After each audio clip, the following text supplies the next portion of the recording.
decidir se envolver no movimento.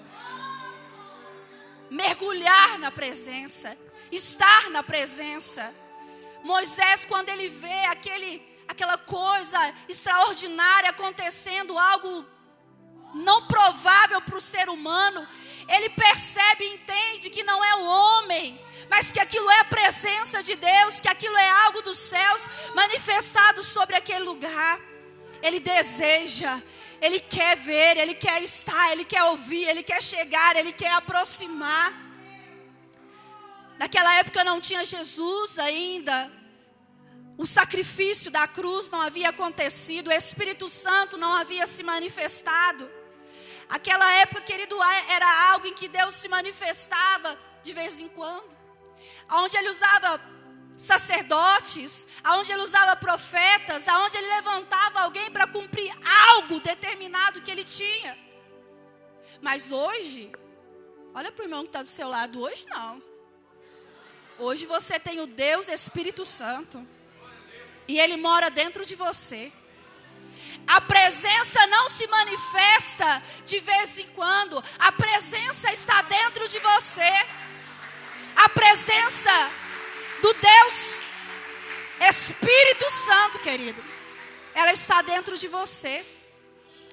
E a única pessoa que pode movimentar essa presença a ponto de fazer com que fogo, chama, poder, glória venha sair de dentro de você é você mesmo. Só que precisa de disposição. E nós precisamos estar dispostos diante dessa presença, dispostos diante da voz, identificar a voz de Deus, o chamado de Deus. O tema é mover de Deus, sim ou não? Só que para viver todo o milagre do chamado, Moisés teve que primeiro ouvir. A segunda coisa, Moisés teve que obedecer. A terceira coisa, ele teve que estar disposto. Disposto a ir até a presença de Deus. Disposto a buscar a presença de Deus. Disposto a se achegar até a presença de Deus. Às vezes vai ser difícil chegar na presença. Às vezes, querido, você vai estar no deserto e mesmo assim você vai precisar chegar na presença. Nós vamos precisar entender a voz do Senhor falando conosco. Para que o mover possa acontecer, é necessário entender a voz que está nos chamando, a voz que está nos falando. Para conseguir viver o mover de Deus, nós precisamos nos dispor a estar perto, a chegar perto, a ir à presença, a descer no profundo, a mergulhar no profundo. O que é isso, pastora? Você e eu não podemos estar contentes com o que nós já temos e sabemos da parte de Deus. Não. Você e eu precisamos querer mais. Porque Ele tem o oculto, profundo e o escondido para nos revelar. Ainda, querido, não chegou ao nosso coração. Aquilo que Deus tem preparado para a nossa vida, nós ainda não ouvimos, não vimos, não entendemos. Mas Ele tem coisas grandes. Ele tem mistérios a ser revelados. Vai além de uma religião, vai além de uma placa, vai além de uma doutrina humana. Deus tem os céus à disposição da sua igreja. Salmos 91, e Ele dará ordem aos teus anjos ao vosso respeito. Os céus está preparado, querido. Os céus já está preparado. O que precisa, pastora? Nós precisamos nos posicionar. Nós precisamos nos levantar, nós precisamos desejar a presença, nós precisamos querer, conhecer e ver. Aquele tempo não podia, mas hoje, depois de Cristo, depois da cruz, a palavra diz que o véu se rasgou. A presença dele, querido, é livre, você tem livre acesso, você pode entrar, você pode adorar, não precisa sacerdote, não precisa sangue de animal. Ele foi o único perfeito sacrifício. Você pode entrar na presença, na casa, na congregação. Você pode adorar, querido, não há limites, não há barreira. Você é livre em Cristo Jesus, porque Ele já te libertou.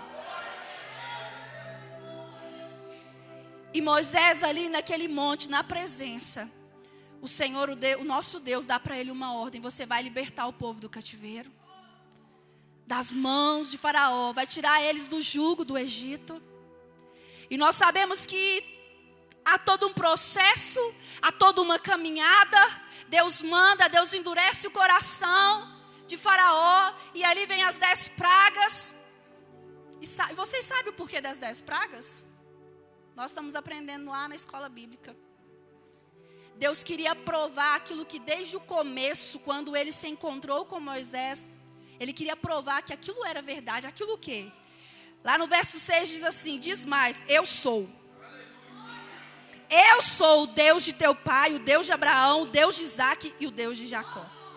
Depois do verso de número 13 e 14, ele diz: mas o que eu direi quando me perguntarem quem me enviou? Diz que o eu sou o que sou. Quando Deus começa a endurecer o coração de Faraó e enviar as pragas, Deus está mostrando para aquele povo o seguinte: não há Deus mais poderoso do que eu. Ainda que vocês adorem a deuses pagões, ainda que você sirva a deuses pagões, eu sou o Deus Todo-Poderoso. E não há outro Deus como eu. O Senhor prova não só para Moisés, também como para o seu povo, mas para aquele povo, para o Egito, para Faraó, que não havia outro Deus, que não havia Deus a qual eles servissem, que fosse maior do que o eu sou. O que você precisa da parte de Deus nessa noite? O que você precisa que Deus faça na sua vida para que esse mover dos céus venha sobre você? O que você precisa que Deus faça? É a sua família? É a sua casa? É o ministério? É as finanças? O que é, querido? O que ainda está te impedindo de servir ao Senhor de maneira completa? O que ainda está impedindo você e está me impedindo de servir ao Senhor de maneira entregue, a ponto de desejar estar na presença, ver a presença, de estar sedento da presença? O eu sou, ele está aqui nessa noite. O eu sou, ele não mudou. O eu sou é o mesmo aqui, de Moisés, é o mesmo de Isaac, é o mesmo de Abraão, é o mesmo de Jacó, é o mesmo de Débora, é o mesmo de Esté, é o mesmo de Ruth, é o mesmo de José, é o mesmo de Noé. O eu sou é o mesmo, continua sendo o mesmo. Ele não mudou, ele não muda. O que você precisa que Deus faça, o que você precisa que Deus venha concluir na sua vida nessa noite, querido, Ele é tudo aquilo que você precisa. O eu sou, ele é a sua cura, ele é a libertação da sua casa, ele é a salvação da sua família, ele é a provisão das suas finanças, ele é a restauração do seu ministério, ele é o ânimo novo que você precisa, ele tem os dons para te dar, ele é tudo que você precisa. A palavra diz que depois de todo esse processo, essa luta de Moisés para libertar o povo, e ele liberta. Lá no capítulo 13, do versos 21 e 22, diz assim: e o Senhor ia diante deles, de dia numa coluna de nuvem para os guiar pelo caminho, e de noite numa coluna de fogo para os iluminar, para que caminhasse de dia e de noite. Verso 22. Nunca tirou de diante do povo a coluna de nuvem, nem de dia, e nem a coluna de fogo de noite. É o mover. A palavra mover significa continuidade, movimento, ação.